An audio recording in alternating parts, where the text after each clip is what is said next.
Hi guys! Welcome back to my channel. So in today's video, marami akong nababasang request about this and I figured it's very timely kasi nga malapit na yung graduation. I think March and April, no? Kasi ako March ako graduate pero yung kapatid ko April. So siguro March at April. So ayun, for me, just stay simple para kahit ilang taon na lumipas, mag-look back ka sa pictures mo, okay na okay pa rin. So ngayon, gagamit rin ako ng mga bagong brushes yung nakuha ko from yoshop.com. Merong mga face brushes, mostly eye brushes naman to, pero may mga kabuki brush tayo. And guys, yung mga goat hair kuno dito, it's not real goat hair, so don't you worry. Hindi ko rin sila gagamitin. Kung nalaman ko lang na goat hair talaga sila, hindi ko sila gagamitin. So without further ado, let's start. Excited na akong gamitin yung brushes. Okay, first and foremost, sa foundation. Naalala ko pa nung graduation, ako lang yung gumawa ng makeup ko noon kasi nga ina-avoid kong magpa-makeup sa iba kasi ayokong mapasobra. So as much as possible, sinimplehan ko lang yung makeup ko noon. Pero guys, I would really suggest na gumamit kayo ng long-lasting na foundation. Yung tried and tested nyo na talaga. And for me, if I can do my makeup again, yung gagamitin kong foundation is the Wet n Wild Photo Focus Foundation. Kung may mga days na gusto ko mag-foundation, ito talaga yung kinukuha ko. Pero kasi pinagpapahinga ko yung skin ko guys kasi malapit na yung meet and greet dito sa Cebu. So, as much as possible, hindi na ako ganong nagbi-makeup. Tapos guys, kung wala kayong sponge, may mabibili naman ng mga disposable sponges sa makeup counters. So, pwede rin yun. Yun na lang yung gamitin nyo. Pero ako nga nun, nung graduation, nung ginawa ko yung makeup ko,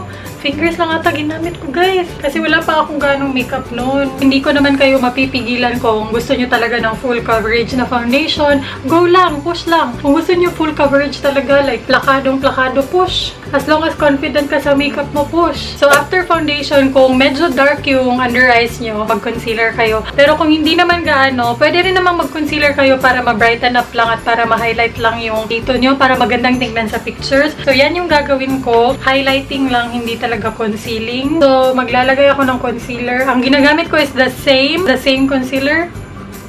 Kuha lang kayo ng concealer na parang 1 to 2 shades lighter than your skin tone. Tapos, ilagay niyo siya under your eyes in a triangular shape. Kasi that way, maha-highlight natin yung under eyes. And then, yung dito na part. Tapos, maglagay rin tayo dito ng konti. Bridge siya nose, cupid's bow, and then chin.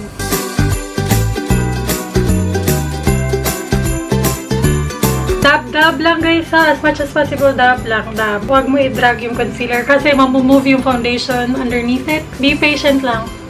Pero guys, since yung nagamit kong products hindi available sa mall, gamitin nyo na lang yung mga tried and tested nyo na talaga ha. Tapos yung powder na gagamitin ko is yung Nichido Final Powder kasi nga nung nag-first impressions ako nung Wet n Wild, ito yung ginamit ko and kinaya naman niya. Pero kung sa BB cream lang, naku, hindi to mag-work sa oily skin ko. Pero sa Wet n Wild na Photo Focus Foundation, okay siya i-partner. Hindi agad ako nag-oil up. For eyebrows, napaka-importante din na gumamit tayo ng long-lasting products. Kasi guys, ayaw natin mabura ang kilay natin. Kukuha muna ako ng pencil, tapos i-define ko yung tail.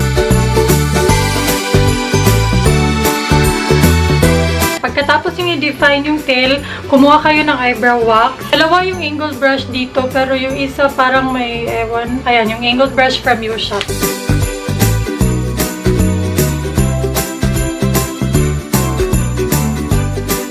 So, before ko ayusin yung kilay ko, iba-brush off ko muna yung excess powder gamit yung flat top kabuki brush. I'll just lightly blend the powder. Very light lang, para hindi ma-disturb yung foundation at concealer. So, ayan, tapos na ako sa kilay. Ngayon, magko-contour tayo. Very light contour lang kasi nga, again, gusto natin as much as possible simple. Ang gagamitin kong pang contour is this shade. So, ganyan yung magiging itsura niya. Can you see the difference? May shadow dito, dito wala. And girls, as much as possible sa natural lighting kayo mag-makeup. Kasi yan din yung makikita ng ibang tao. Kung anong nakikita nyo sa salamin o natural lighting, yan din yung makikita nila. So, mas realistic talaga, unlike kung artificial lighting yung gagamitin nyo. Maglagay na rin tayo sa temples. As close as possible lang talaga sa hairline. Very light lang. Pwede nyo rin i-contour yung ilong nyo. Gamit na kayo ng maliit na brush. And then, magsimula kayo dito sa gilid. Tapos, blend. Girls, kung wala kayong pang-highlight, gumamit na lang kayo ng white eyeshadow na shimmery. Pero for me, yung pinaka-natural kong highlight is this Sleek highlighting palette. Itong nasa gitna. Tapos, gagamit ako ng maliit na brush. Ayan siya. Parang flat brush lang. Lalagay ko siya sa center of my nose.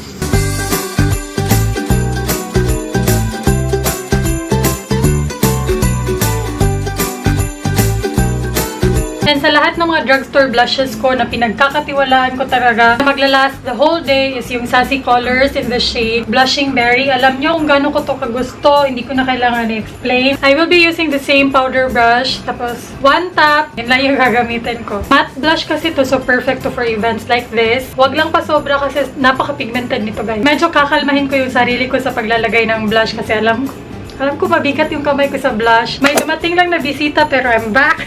Tatapusin ko to, guys. Kailangan ko tong tapusin. Wait lang. Nahihiya na tuloy akong mag-makeup kasi may makeup artist talaga sa labas. Anyways, highways. So, konting-konting eyeshadow lang again, guys. Gusto natin as simple as we can. So, gagamitin ko tong parang pointed na fluffy na blending brush. And then, kukuha ako ng brown. Tapos, ilalagay ko lang siya talaga dito sa crease. Nanood ako, naglalagay siya ng eyeshadow sa isang classmate ng kapatid ko. So, naglagay siya ng brown.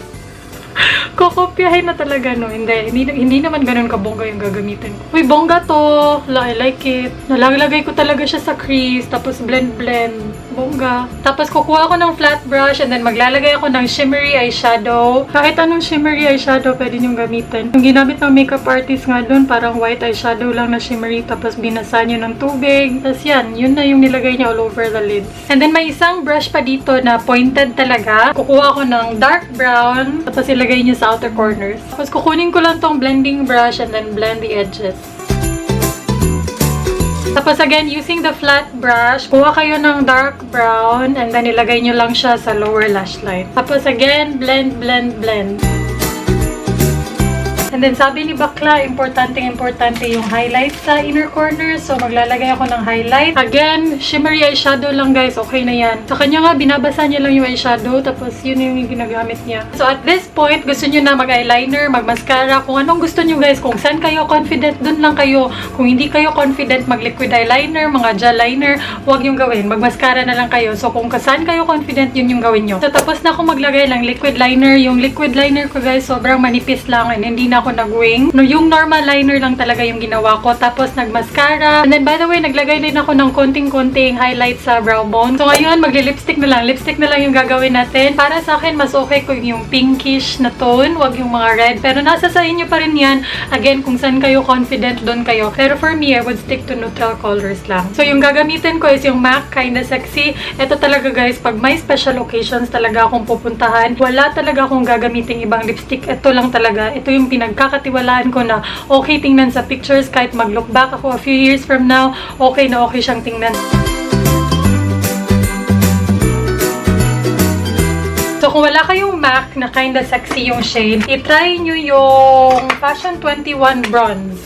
Ito, okay din yung shade na to. Ayan, guys, so this is how our finished look looks like. Honestly speaking, kung magagawa ko lang ulit yung graduation makeup ko, ito yung gagawin ko. Simple lang, fresh, yun. Alam niyo naman yun yung mga bet ko, yung fresh lang, parang woke up like this lang, mga ganong bagay. So, hindi siya mahirap gawin. So, yung look na to, guys, sobrang dali lang. Nagawa ko nga, guys, magagawa nyo rin to. Hindi ako ganun ka-okay mag-makeup or mag-eyeshadow, pero nagawa ko. So, magagawa nyo rin to. Sa buhok naman, you can curl your hair kung saan kayo confident, pero para sa akin, nung graduation ko, I left my hair naka-straight lang. Parang pinlansya ko lang siya. So, ayan, I hope you guys enjoy this video. And regarding sa brushes, yes, okay yung brushes, guys. I like it. Gagamitin ko siya ulit sa mga tutorials and magpa-practice din ako. Thank you guys so much for watching. Congratulations sa mga gagraduate at gumraduate na. Lalo na sa kapatid ko, congratulations. And ayun, God bless you all. Thank you guys so much for watching and I'll see you soon.